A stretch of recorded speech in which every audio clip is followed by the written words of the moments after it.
Before the world knew him as one of Hollywood's most convincing tough guys, Lee Marvin was a 19-year-old Marine crawling through island jungle with a rifle in his hands, landing on beach after beach under enemy fire, and watching almost his entire company disappear in the space of 15 minutes. What happened to him on one particular island in the summer of 1944 never really left him, and it quietly shaped nearly every hardened character he ever played on screen. This isn't the movie star audiences remember. This is the real story of a restless kid who became a combat survivor before he ever became a household name. Long before an Academy Award, and long before the Dirty Dozen made him famous worldwide, Lee Marvin was simply a difficult, restless teenager from New York City who could not sit still in a classroom. He was born Lamont Waltman Marvin Jr. on February 19, 1924.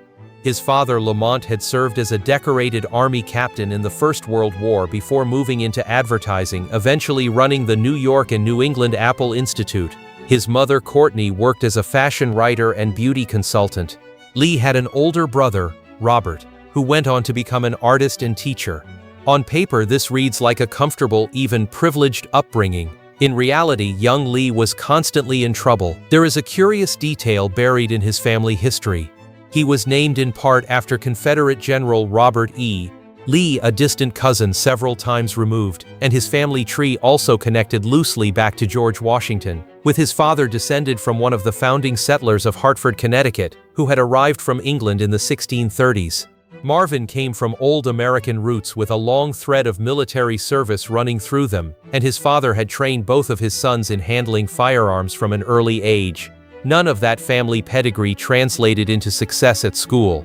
Marvin studied violin as a boy but never took to formal education, and he was expelled from more than one school for poor behavior before eventually landing at a college preparatory school in Florida, where he continued to struggle.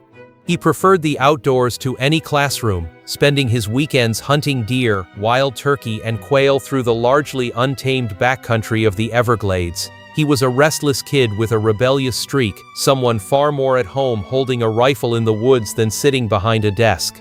Teachers who dealt with him during those years reportedly found him intelligent, but almost impossible to keep contained inside a normal classroom setting, a restlessness that would follow him well into adulthood and, in a strange way, eventually serve him on a movie set far more than it ever served him in school. Then came December 7, 1941. Pearl Harbor reshaped an entire generation, and it reshaped Marvin personally almost overnight. He understood almost immediately that he wanted to serve, but there was a problem. He had already dropped out of school once and hadn't finished. So he went back just long enough to graduate, driven by a growing sense that this war was going to define his life one way or another, whether he felt ready for it or not. On August 12, 1942, at just 18 years old, Lee Marvin walked into a recruiting station and enlisted in the United States Marine Corps Reserve. His father, who had already lived through the horrors of the First World War firsthand, was reportedly far from thrilled about the decision. He likely understood exactly what his son was signing up for. Marvin didn't care. He wanted in, and nothing was going to talk him out of it. Some who knew the family later suggested that his father's own quiet, unspoken struggles after the First World War may have shaped that reaction more than simple worry, a father who understood in a way few other parents could exactly what kind of experience his son was about to walk into. Here's something most people don't realize: Marvin didn't begin his service as the hardened combat figure people picture from his films. He actually started out as a quartermaster, responsible for handling supplies and equipment, a far less dramatic assignment than the one history would eventually remember him for.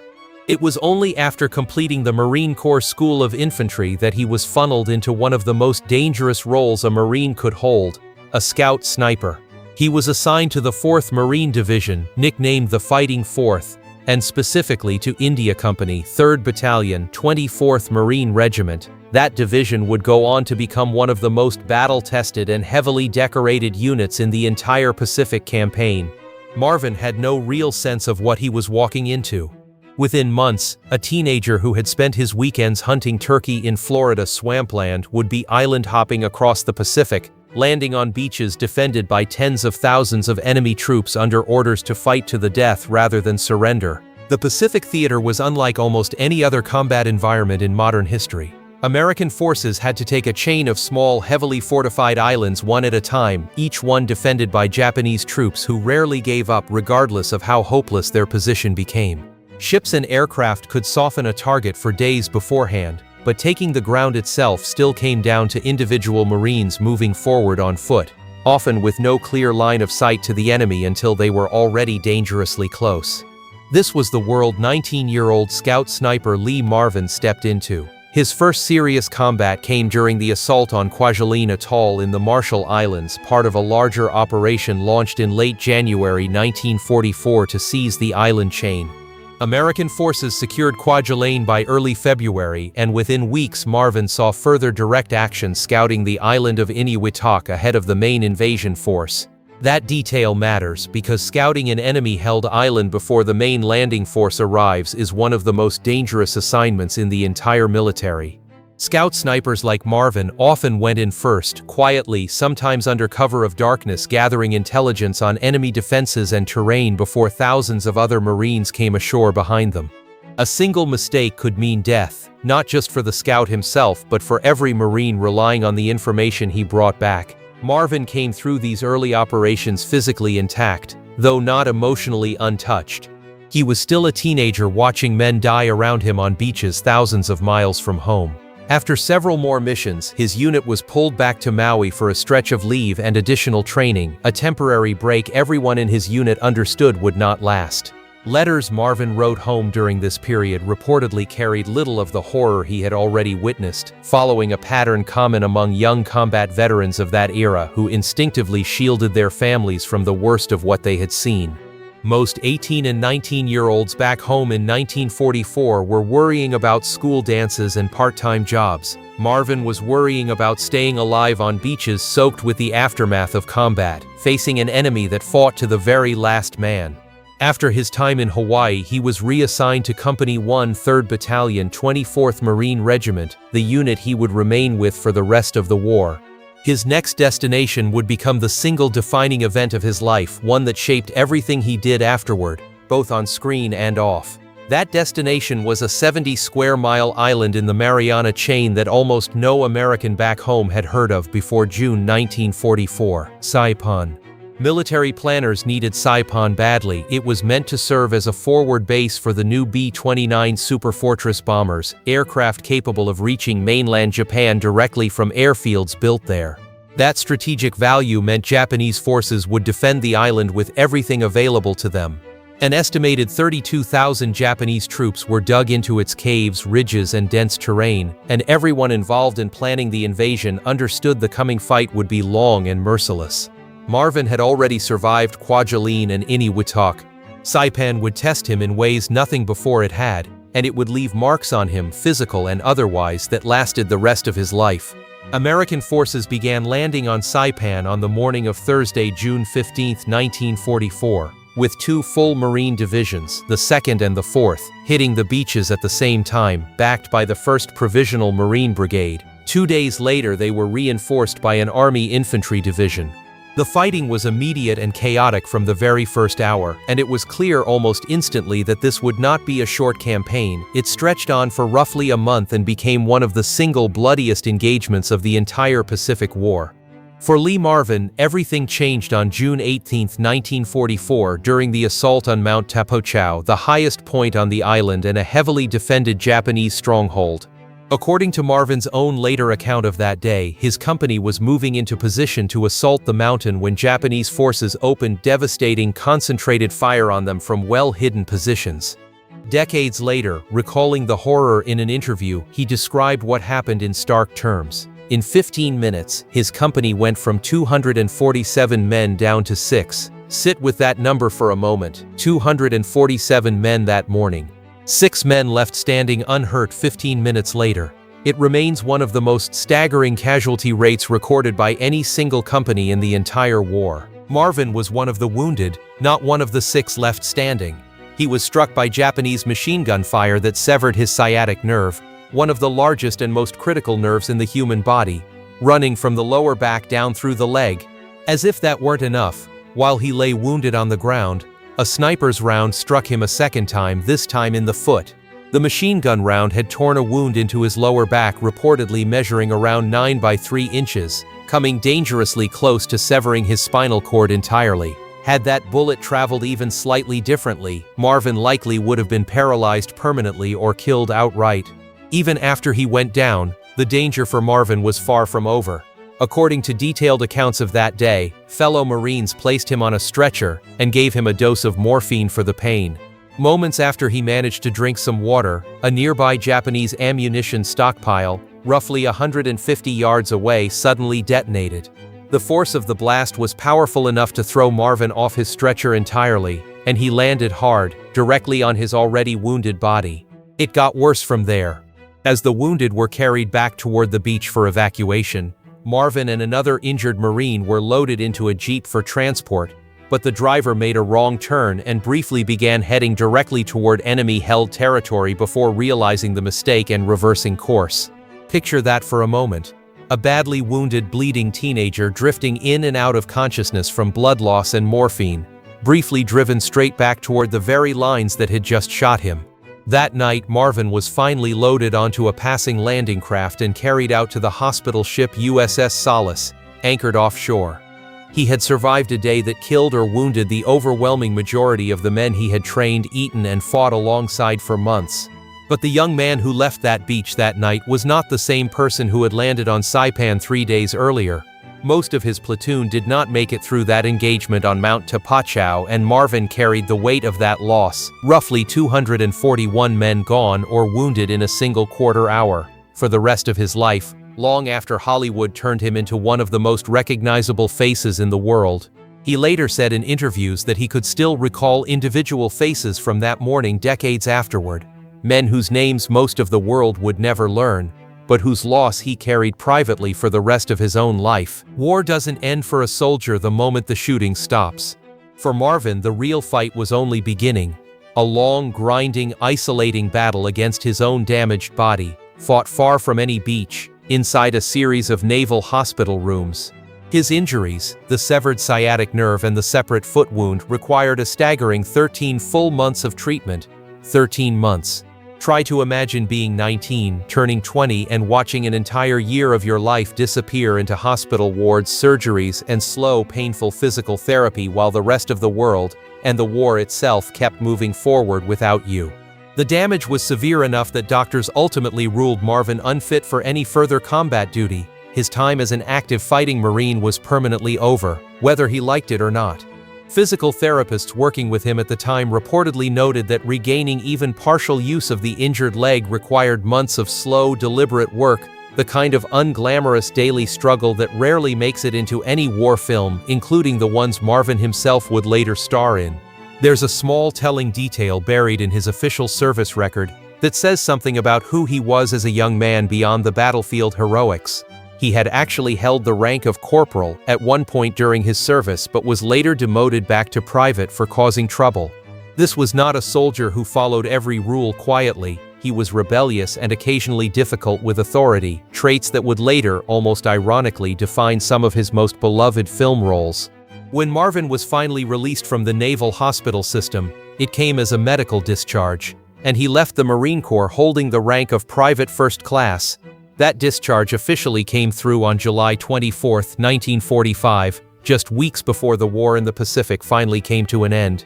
For his service and his wounds, Marvin received a meaningful collection of honors: the Purple Heart, the Presidential Unit Citation, the American Campaign Medal, the Asiatic Pacific Campaign Medal, the World War II Victory Medal, and the Combat Action Ribbon, an impressive list for a man barely 21 years old when the fighting finally stopped.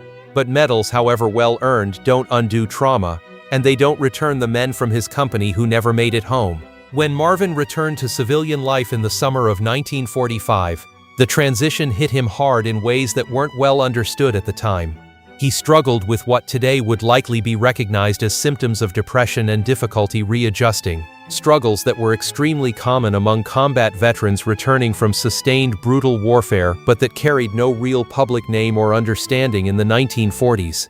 There was no widely recognized diagnosis for what he and thousands of other returning servicemen were experiencing at the time, No structured support system waiting for them the way there is today, only the expectation that a young man should simply pick up his old life again as though nothing significant had happened to him overseas. He reportedly even attempted to rejoin the Marine Corps at one point, seemingly unsure how to function outside the rigid structure and camaraderie of military life, before eventually drifting through a string of odd jobs. Among them was work as a plumber's assistant in the small artist community of Woodstock, New York. Nobody, least of all Marvin himself, could have guessed that fixing a toilet backstage at a small community theater would become the strange twist of fate that eventually launched one of Hollywood's most enduring careers. If this story is pulling you in, take a second to subscribe to Old Tapes.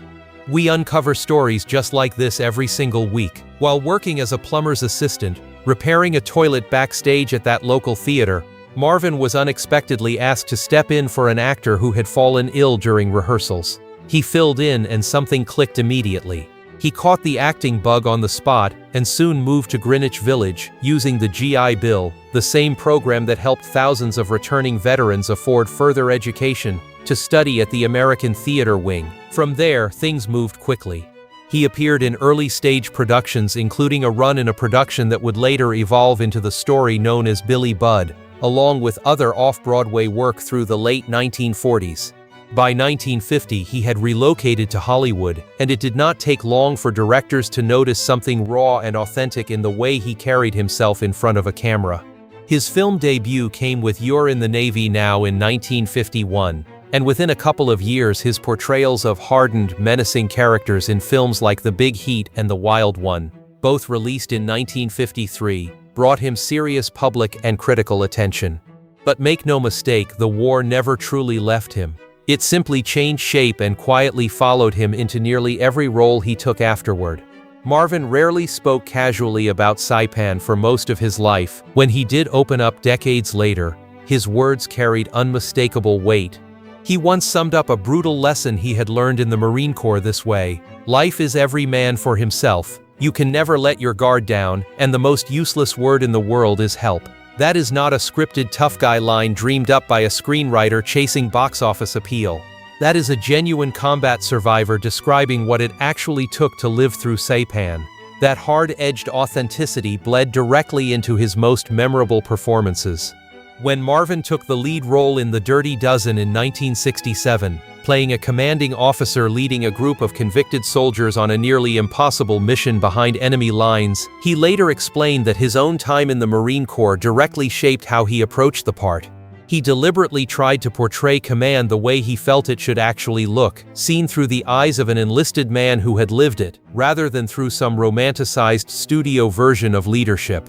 He understood better than almost anyone else on that set the real difference between genuine combat and staged movie combat, and it clearly bothered him. He reportedly ended up disliking the final cut of the film specifically because he felt it wasn't accurate to what real warfare actually looked and felt like. He reportedly told colleagues privately that no film could ever fully capture the sound, the smell, or the sheer disorientation of real combat, and that even the most carefully staged battle scene still felt, to him, like a performance dressed up as memory. That same insistence on authenticity showed up off-camera too. And not only on The Dirty Dozen. While filming The Big Red One in 1980 with director Samuel Fuller, himself a decorated World War II combat veteran, Marvin noticed his fellow actors had almost no real idea how to properly handle weapons, so the Saipan veteran took it upon himself to fix that. He personally arranged real rifles and blank ammunition, ran informal target practice sessions, and taught the cast how to break down and clean their weapons correctly, even having them take the rifles home at night to maintain on their own. A movie star quietly teaching other movie stars how to convincingly portray an experience he had actually lived through and very nearly died in. Cast members who trained under him that way later described the sessions as some of the most memorable of the entire production, less a technical exercise than a brief unspoken glimpse into exactly what Marvin himself had carried since the summer of 1944. Marvin's service echoed through much of the rest of his career beyond The Dirty Dozen. He went on to appear in a string of other war and military-related films, including Hell in the Pacific in 1968, Shout at the Devil in 1976, Avalanche Express in 1979, and The Big Red One in 1980, and he later reprised his most famous role decades afterward for a television sequel. Interestingly, despite his deep well of real combat experience, Marvin reportedly turned down several other prominent war genre roles over the years, including a part in the 1968 film Where Eagles Dare. Despite everything the war had cost him, Marvin's connection to the Marine Corps never wavered for the rest of his life. He regularly attended reunions of the 4th Marine Division Association and stayed genuinely close to the community of men who understood exactly what he had lived through on those beaches, because they had lived it too. In 1986, just a year before his death, he told a military publication that simply seeing a young Marine at an airport still moved him deeply, a small but powerful reminder of the discipline instilled in every recruit, the same discipline that had once been instilled in him more than 4 decades earlier. Lee Marvin died on August 29, 1987, at the age of 63 following a heart attack after a period of declining health. He is buried at Arlington National Cemetery in Section 7A. His headstone does not mention his Academy Award, and it does not list any of his famous film titles. It simply reads his name, his rank of Private First Class, and United States Marine Corps, World War II. Fittingly, he rests near other notable military figures, including a decorated Army general and a heavyweight boxing champion who also served. For a man who won an Academy Award and remained one of the most recognizable faces in American film for more than 3 decades, that simple headstone says everything about how he truly saw himself underneath it all. Not as a movie star, not even as an award winner, as a Marine, and in many ways forever a 19-year-old from Saipan who happened to live long enough to grow old.